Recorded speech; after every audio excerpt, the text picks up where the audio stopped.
السلام علیکم۔ ہمارے چینل میں آپ سب کو خوش آمدید۔ امید ہے آپ سب لوگ خیریت سے ہوں گے۔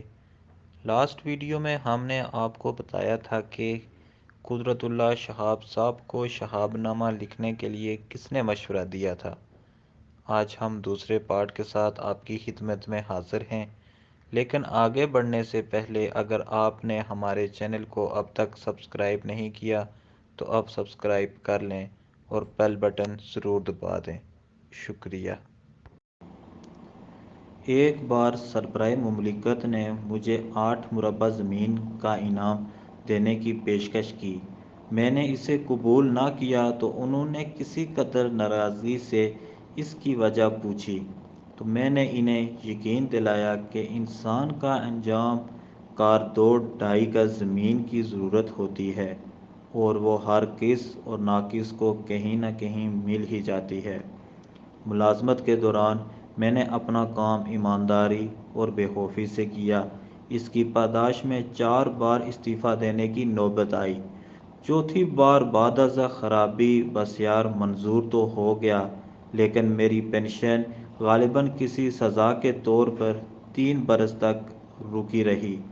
مجھے یہ تسلی ہے کہ مرزا اسد اللہ خان غالب جیسی عظیم ہستی کے ساتھ میرا بس یہی ایک قدر مشترک ہے کہ دونوں کو اپنی اپنی پنشن کے حصول میں یکساں مشکلات کا سامنا کرنا پڑا۔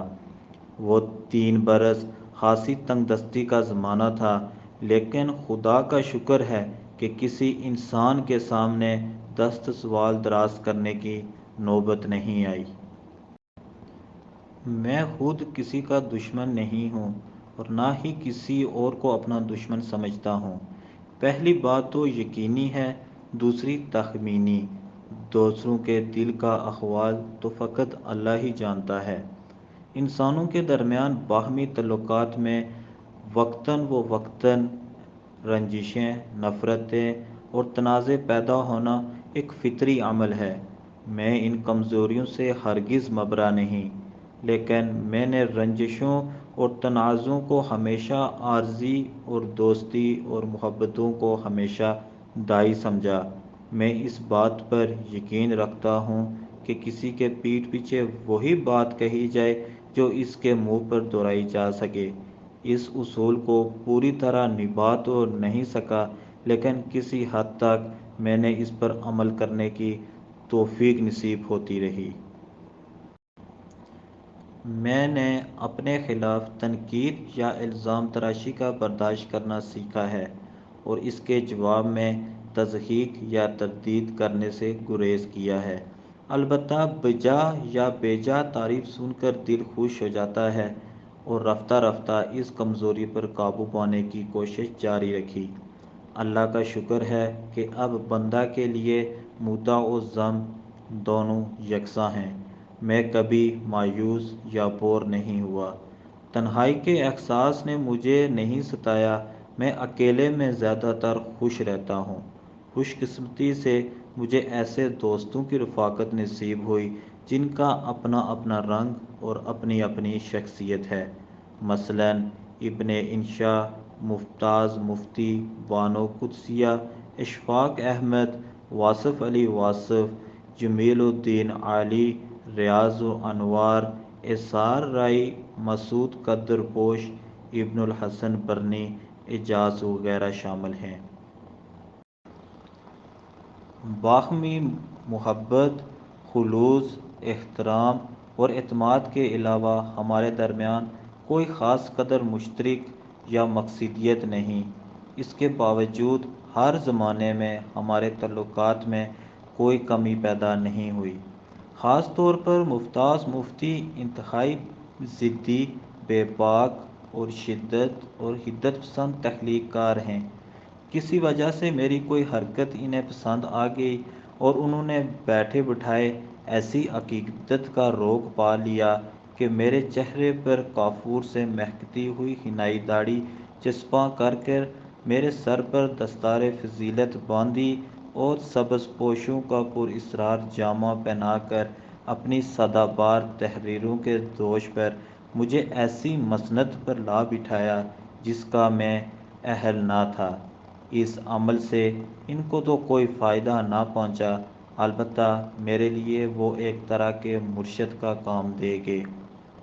ان کی وجہ سے میں صراط مستقیم پر ثابت قدم رہنے کی کوشش کرنے لگا تاکہ ممتاز مفتی کی عقیدت کے آبگینیوں کو ٹھیس نہ لگے۔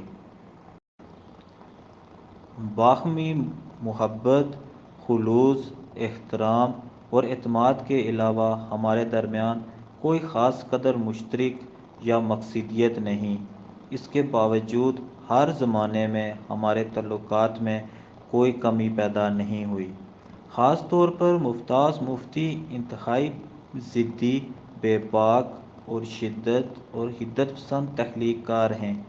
کسی وجہ سے میری کوئی حرکت انہیں پسند آ گئی اور انہوں نے بیٹھے بٹھائے ایسی عقیدت کا روگ پا لیا کہ میرے چہرے پر کافور سے مہکتی ہوئی حنائی داڑھی چسپاں کر کر میرے سر پر دستار فضیلت باندھی اور سبز پوشوں کا پر اسرار جامہ پہنا کر اپنی سادہ بار تحریروں کے دوش پر مجھے ایسی مسند پر لا بٹھایا جس کا میں اہل نہ تھا۔ اس عمل سے ان کو تو کوئی فائدہ نہ پہنچا، البتہ میرے لیے وہ ایک طرح کے مرشد کا کام دے گے۔ ان کی وجہ سے میں صراط مستقیم پر ثابت قدم رہنے کی کوشش کرنے لگا تاکہ ممتاز مفتی کی عقیدت کے آبگینیوں کو ٹھیس نہ لگے۔ بظاہر میرا نفس تو بہت پھولا، لیکن اندر ہی اندر عرق ندامت میں غوطے کھاتا رہا، کیونکہ من آنم کے من دانم۔ میں نے دنیا بھر کے درجنوں سربراہان، مملکت، وزرائے اعظم اور بادشاہوں کو کئی بار کافی قریب سے دیکھا ہے، لیکن میں کسی سے مرعوب نہیں ہوا، نہ ہی کسی میں مجھے اس عظمت کا نشان نظر آیا جو جنگ شہر میں شہید روڈ کے فٹ پاتھ پر پھٹے پرانے جوتے گانٹنے والے موجی میں دکھائی دیا تھا۔ اس طرح کی زندگی کے علاوہ مجھے اور کیا چاہیے؟ اب تو بس یہی جی چاہتا ہے کہ ہر تمنا دل سے رخصت ہو گئی، اب تو آجا، اب تو خلوت ہو گئی۔ ابن انشا نے اپنے ہاتھ سے لکھی ہوئی یہ فہرست میرے حوالے کی اور وصیت کی کہ اپنی ڈائری کی خفیہ نفیسی کو بے نقاب کروں اور دل جمعی سے ایک کتاب لکھوں۔ میں تو اسے پڑھنے کے لیے زندہ نہ رہوں گا، لیکن میری روح خوش ہو جائے گی۔ خامی تو میں نے بھر لی، لیکن جب قلم اٹھایا تو ایک شدید الجھن میں گرفتار ہو گیا۔ مجھے احساس تھا کہ میں نے زندگی بھر کوئی ایسا تیر نہیں مارا ہے کہ جو اپنے منہ میاں بٹھو بن کر ادب کے میدان میں ایک تیسمار خان بننے کی کوشش کروں۔ کیا لکھوں، کیسے لکھوں اور کیوں لکھوں؟ تو دوستو، یہ تھا نیکسٹ پارٹ کہ کیسے قدرت اللہ شہاب صاحب نے شہاب نامہ لکھنا سٹارٹ کیا۔ کمنٹ باکس میں اپنے خیالات کا اظہار کریں اور ویڈیو پسند آئی ہو تو لائک اور شیئر ضرور کریں۔ ملتے ہیں آپ سے نیکسٹ پارٹ کے ساتھ، تب تک کے لیے آپ سب کا اللہ حافظ اور ناصر ہو۔